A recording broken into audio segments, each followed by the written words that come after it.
That is the short form of source. And आपको path provide करने हैं, path provide करना है ऑफ इमेज, जो भी आपका इमेज है उसका पाथ प्रोवाइड करना है। ओके। एंड काफी बार आप लोगों ने देखा होगा कि कोई वेबसाइट आप ओपन करते हो और वहां पे अगर आपको इमेज नहीं दिखता है तो वहां पे क्रॉस साइन दिख जाता है या तो कोई टैक्स लिखा होता है कि इमेज नॉट फाउंड। तो आप भी ऐसी कोई वेबसाइट बना रहे हो, if you are designing any web page और website, and if any unavoided circumstance की इमेज वहां पे डिलीट हो गई जो जिस लोकेशन पे इमेज था, या any other issue is there and your web page is not getting that image, so it is better to display some some another image or some text so that a person can understand that there is no image is found. So ALT जो attribute है वो यहाँ पे दिखाने के लिए use होता है कि image not found. Okay, image not found उसको डिस्प्ले कराने के लिए यूज होता है।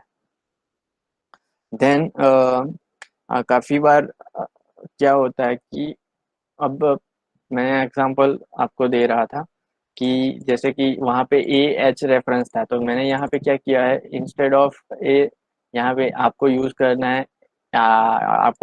है A, and instead of S R C आपको यूज करना है, इंस्टेड ऑफ एच रेफरेंस आपको यूज करना है एस आर सी, और उसके बाद इमेज लिख देना है।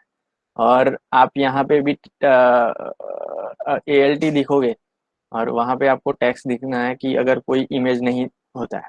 अब मैं आपको समझा रहा था कि there is two type of path are there, relative path होता है और दूसरा होता है एब्सोल्यूट पाथ। अब रिलेटिव पाथ क्या होता है, रिलेटिव पाथ यानी कि क्या होता है कि आपके करंट फोल्डर में, जिस फोल्डर में ये आपकी जो HTML फाइल है उसी फोल्डर में, या तो उसके पेरेंट फोल्डर यानी कि आप उसके एक फोल्डर अप जाओगे, या तो उसके चाइल्ड फोल्डर यानी कि जिस फोल्डर में HTML फाइल है उसके अंदर कोई और फोल्डर होगा और वहां पे आप जाके आपकी इमेज फाइल ढूंढ रहे हो या तो उसका पाथ दे रहे हो, तो उसको बोलते हैं रिलेटिव पाथ। यानी कि इस HTML के फाइल के रिलेटिव अगर आप पाथ देते हो तो उसको बोलते हैं रिलेटिव पाथ। और एब्सोल्यूट पाथ यानी कि क्या होता है, आप पूरे का पूरा जो भी इमेज है उसका पूरा पाथ लिखते हो, तो that is called as absolute path. That is called as absolute path.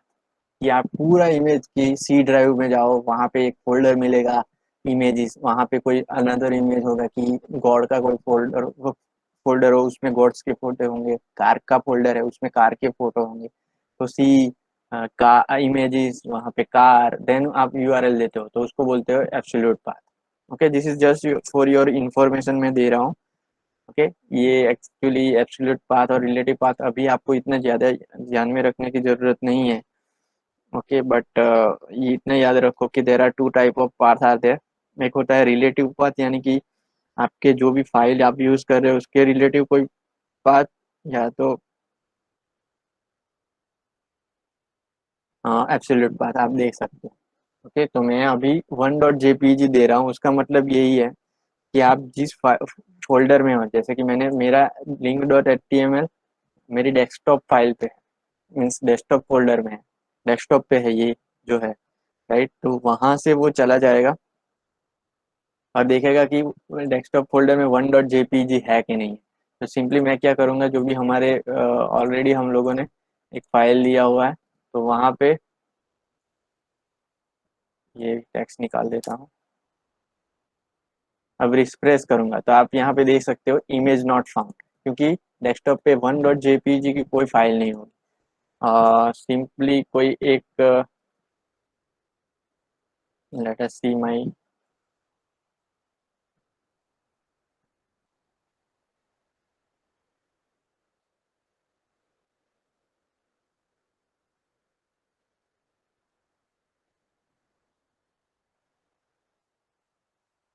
Okay, ये कोई 1.jpg करके फाइल है, 1.png करके फाइल है, उसको मैं डेस्कटॉप पे रख देता हूँ और उसका यहाँ पे देख लेता हूँ कि 1. ओके, अब उसको रिफ्रेश कर लेते हैं, तो ये इमेज आ गया, राइट। तो ये इमेज आ गया। अब वो आप यहाँ पे देख सकते हो कि जो भी मेरा लोकेशन था डेस्कटॉप, राइट, तो ये जो पूरा लोकेशन हो गया, तो उसको बोलते हैं हम लोग एब्सोल्यूट पाथ। और हम लोगों ने क्या किया, सिर्फ यहाँ पे लिखा हुआ है। आप ये फुल पाथ भी देख सकते हो किसी, ये फाइल है वन ड्राइव डेस्कटॉप, और वहाँ पे 1.png फाइल थी, ये भी लिख सकते हो, राइट, पूरा पाथ भी लिख सकते हो। लेकिन मेरे को पता है कि मेरी जो भी HTML फाइल है वहाँ पे ही मेरी 1.png फाइल है। ओके, तो ये इसको बोलते हैं रिलेटिव। अब मैं क्या करूँगा, कोई और फोल्डर ले लेता हूँ, फॉर एग्जाम्पल पिक्चर का है, और पिक्चर में मेरी डॉट 1.png। तो सिंपली आप क्या करोगे, यहाँ पे जो लोकेशन बार है वहाँ पे सिंपली ये सिलेक्ट करके कंट्रोल C कर दीजिए, और यहाँ पे पेस्ट कर दीजिए। तो एक्चुअली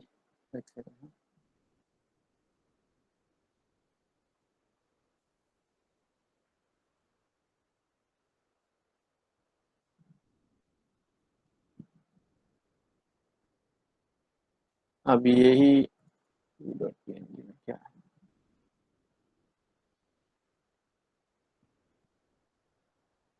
ओके, तो 3.png फाइल को मैं कोई G ड्राइव में और उसमें रख लेता हूँ। ओके, तो अब मेरा क्या हुआ कि ये जो ड्राइव है उसमें G ड्राइव है, वहाँ पे 3.png है। तो मैं क्या करूँगा, सिंपली वहाँ पे कॉपी कर लूँगा,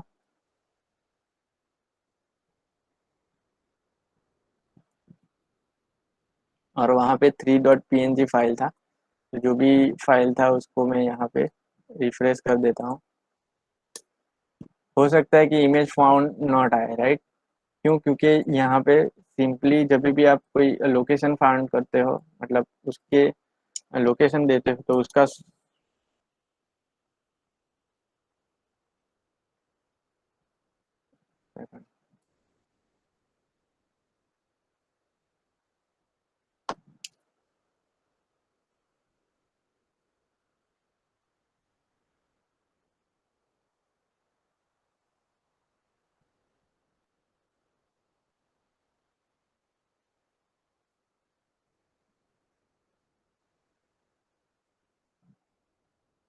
image not found G drive में किया है।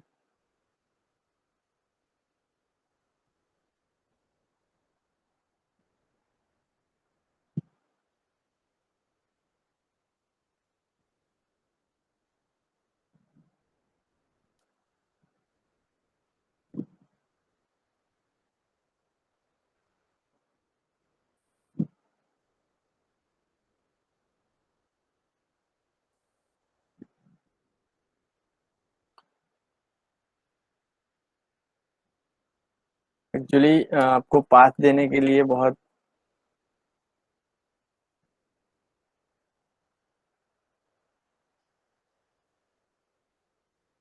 G ड्राइव में जा ही नहीं रहा है।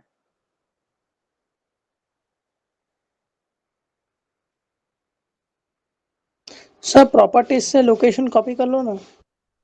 वही किया है।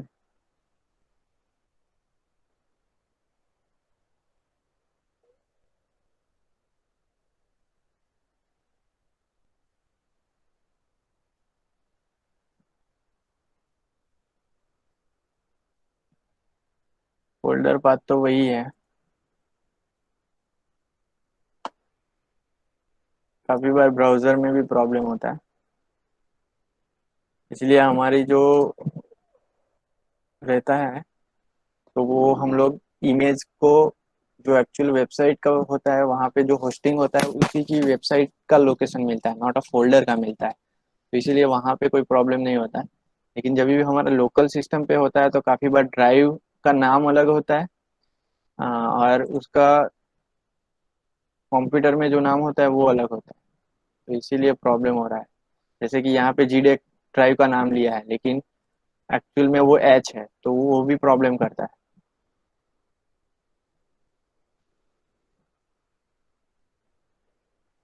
इसीलिए लोकेशन काफ़ी बार हम लोग वेबसाइट तो बना देते हैं, लेकिन जब भी हम लोग उसको ऑनलाइन मीन्स अपलोड करते हैं होस्टिंग पे, तो अगर वो लोकेशन पे होगा ना तो बहुत बार वो एरर देगा।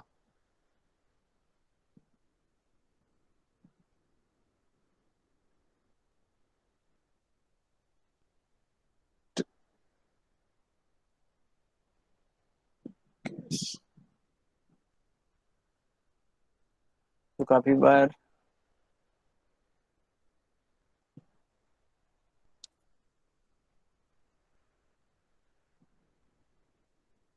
अभी आ गया।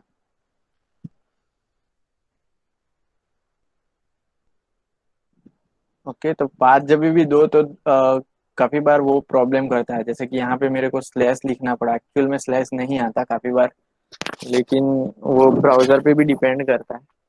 लेकिन हमारे जो वेबसाइट होती है वहाँ पे जनरली अच्छी प्रैक्टिस यही है कि आप जो HTML फाइल आप रख रहे हो वहाँ पे एक अलग से फोल्डर होता है। आप काफी बार ऑब्जर्व किया होगा, अगर आपने मैंने आपको बताया था कि ब्राउजर में कैसे आप कोड देख सकते हो। तो जस्ट आपको क्या करना है, राइट क्लिक करके इंस्पेक्ट एलिमेंट करोगे तो आपको वहां पे मिल जाएगा कि ये कैसे आ रहा है, तो यहाँ पे लिखा होगा। तो काफी बार आप लोग देखोगे कि आपकी जब भी HTML फाइल होगी तो वहां पे लोकेशन ऐसे ऐसे दिया होगा कि इमेजेस फोल्डर होगा और स्लैश करके उस इमेज का नाम होगा। जैसे कि अगर हम लोग हो सके तो हमारी वेबसाइट पे देख लेते, कोई अगर इमेज आता है तो उसको हम लोग इंस्पेक्ट करेंगे।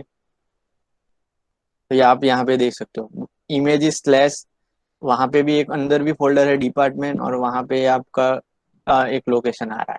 तो दूसरी भी आप कोई वेबसाइट देखोगे ना, तो वहां पे भी आप अगर कोई इमेज देख रहे हो तो वो इमेज एक्चुअल में आएगा वहीं से। और इमेज का लोकेशन जो होगा वो बेसिकली ऐसा ही होता है कि जो भी पेरेंट फाइल होती है ना, मीन्स HTML फाइल होती है, वहां पे एक वही फोल्डर में एक अलग से फोल्डर बनाते हैं इमेजेस। एंड उसमें एक आप इमेजेस फोल्डर में आपकी सारी इमेजेस फाइल होती है। राइट, आप नेक्स्ट फर्दर सेमेस्टर में जाओगे तो वहाँ पे आपको वेब प्रोग्रामिंग का स्पेसिफिक सब्जेक्ट है, तो वहाँ पे इन डिटेल आपको क्लियर होगा। लेकिन आपको जनरली इतना याद रखना है कि SRC जो एट्रीब्यूट है वहाँ पे आपको पूरा लोकेशन देना है एंड यू कैन डिस्प्ले। अगर वो नहीं मिल रहा है उसको पाथ, तो आप लोगों ने यहाँ पे देखा कि इमेज नॉट फाउंड आ रहा है, तो ALT के लिए हम लोग वो यूज करेंगे।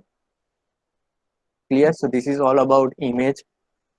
ओके, आप इमेज के रिगार्डिंग आप विथ हाइट भी सेट कर सकते हो, जैसे कि यहाँ पे बहुत इमेज आ रहा है, राइट। तो आप ऐसा कर सकते हो कि उसकी विथ एंड हाइट भी